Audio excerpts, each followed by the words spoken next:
एक राज्य में एक राजा के 3 संतान थी और तीनों ही बेटियां थी, जिससे राजा अपने उत्तराधिकारी को लेकर अत्यंत चिंतित रहते थे।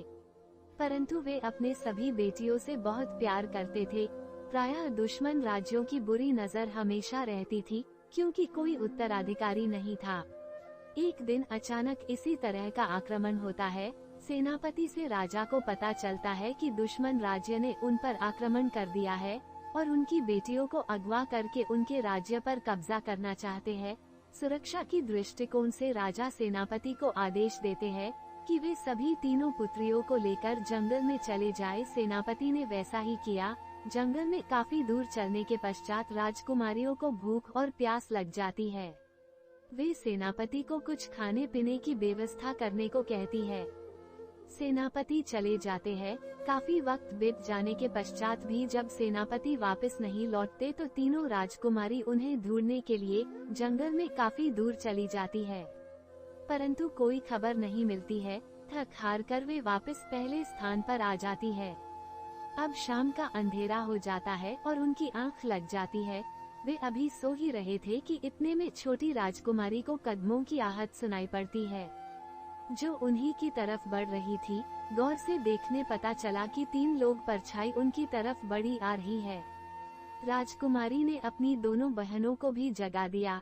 इनने में वे और पास आ गए और अपने बारे में बताए कि वे सभी राजकुमार हैं और इस जंगल में शिकार करने के उद्देश्य से आए हैं। राजकुमारियों ने भी अपने साथ हुई घटनाओं को बताया। इस पर उन राजकुमारों ने उन तीनों से शादी करने और उनके राज्य बचाने का वादा किया। सभी राजकुमारियां राजकुमारों के साथ अपने राज्य वापस आती है और राजा उनकी शादी धूमधाम से कर देते हैं और सभी खुशी खुशी रहने लगते हैं। 1 साल पश्चात छोटी राजकुमारी पालना को एक पुत्री का जन्म होता है और उसका नाम सभी प्यार से प्रीति रखते हैं। एक दिन तीनों राजकुमार शिकार के लिए जंगल में जाते हैं, परंतु महीनों बीत जाने के उपरांत भी वापस नहीं लौटे तो सभी बहुत चिंतित हो गए और दुहक का माहौल फिर छा गया। एक दिन महारानी पालना अपनी बेटी प्रीति के साथ बरामदे में बैठी थी कि तभी एक साधु आते हैं और भिक्षा देने को कहते हैं। पालना अंदर जाकर कुछ खाने की चीजें लेकर आती है और साधु को देती है। तभी वह साधु अचानक अपना रूप बदल लेता है। वो एक जादूगर के रूप में आ जाता है और रानी को जबरदस्ती अपने साथ लेकर चला जाता है। प्रीति को रोता देख घर के सभी सदस्य वहां दौड़े हुए आते हैं और उसे अपने साथ अंदर लेकर चले जाते हैं।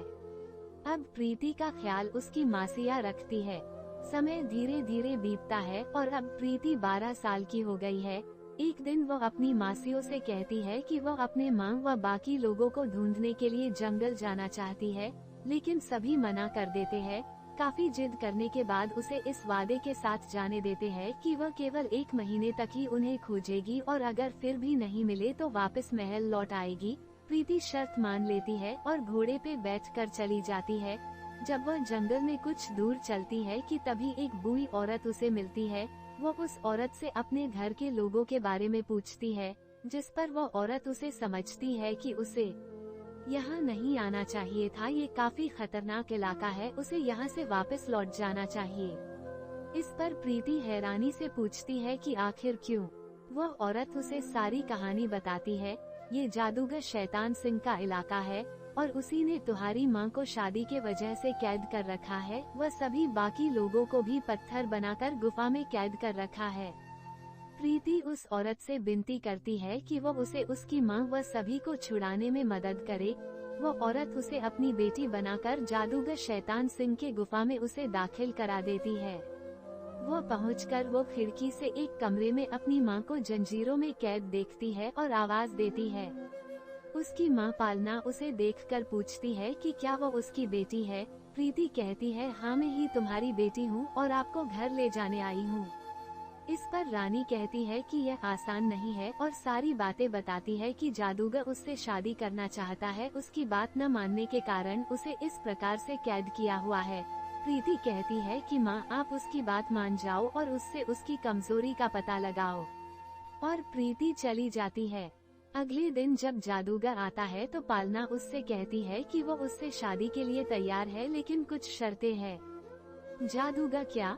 पालना, शादी से पहले उसे कुछ समय चाहिए ताकि वो एक दूसरे को ठीक से समझ सके, और जादूगर से सवाल करती है कि क्या तुम अमर हो? क्या तुम्हारी मृत्यु नहीं हो सकती? क्या तुम भी एक आम इंसान जैसे हो? जादूगर इतने सारे सवाल एक साथ, चलो फिर भी तुम्हें बता देते हैं, मैं अमर तो नहीं हूँ लेकिन एक आम इंसान भी नहीं हूँ। मुझे कोई सामने से नहीं मार सकता है क्योंकि मेरी जान हिमगिरी पर्वत पे एक पेड़ पे बैठे तोते में है। जब तक वह तोता जिंदा है वह जिंदा है। पालना ये सारी बात अपनी बेटी को बता देती है और प्रीति उस तोते की तलाश में निकल जाती है। काफी खोजने के बाद उसे वह तोता एक पेड़ पर बैठा मिल जाता है। वो उसे चॉकलेट दिखाकर नीचे बुलाती है और चुपके से उसे पकड़ लेती है तथा उसकी गर्दन मरोड़ देती है। ऐसा करते ही जादूगर की मृत्यु हो जाती है और उसकी जादू बेअसर हो जाता है, जिससे पत्थर मन चुके उसके पिता व चाचा पहले जैसे हो जाते हैं और सभी प्रीति की सूझबूझ की तारीफ करते हैं और महल वापस आ जाते हैं।